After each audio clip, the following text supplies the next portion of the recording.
योग, साधना, प्रार्थना, पूजा क्या है?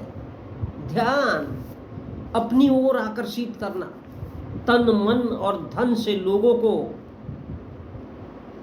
को दूर करके, उनसे अलग करके अपनी बातें उनके दिमाग में ठूसना, उनके घाव, उनकी भाव, उनके मन को रुलाकर, उनकी भावनाओं को ठेस पहुंचाकर, कभी प्रेम से कभी हृदय से अपनी बातें उनके दिमाग में ठूसना, ताकि वो अपना दुख, दर्द, विद्या, विचार, तर्क भूलकर तुम्हारी बातें सुने।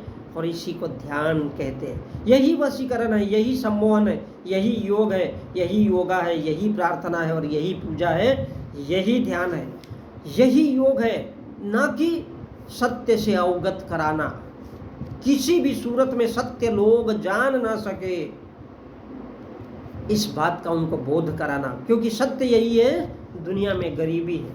क्योंकि लोग एक पाँव डटाओ और गरीबी हटाओ की थ्योरी से गरीबी दूर कर जाते हैं, और गरीब शराब पी करके शरीर गरीबी हटाता है और मैदान में उतरना नहीं चाहता, क्योंकि उसका दिमाग धर्म और भगवान की वजह से रुक जाता है, और इसलिए वो सारी जिंदगी गरीब भिखमंगा बन करके जीता है, लेकिन साला कभी मैदान में उतरता नहीं है। किसान, मजदूर, युवा, बेरोजगार, वो नहीं समझता उसको नौकरी की जरूरत है, लेकिन वो कभी समझना नहीं चाहता है।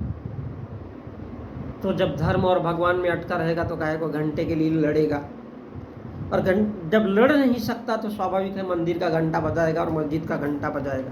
और इसलिए योग, साधना, प्रार्थना, सत्संग, पूजन, ये सारा का सारा इंसानों को मूर्ख बनाने के लिए दिया जाता है। दर्द, विद्या, विचार, तर्क भुलाकर इंसान वही बातें सुनता है, लेकिन अपनी ही गरीबी के लिए कभी लड़ नहीं सकता, नौकरी के लिए नहीं लड़ सकता। तो धन्य है वो इंसान जो इस भारत भूमि पर पैदा हुआ है।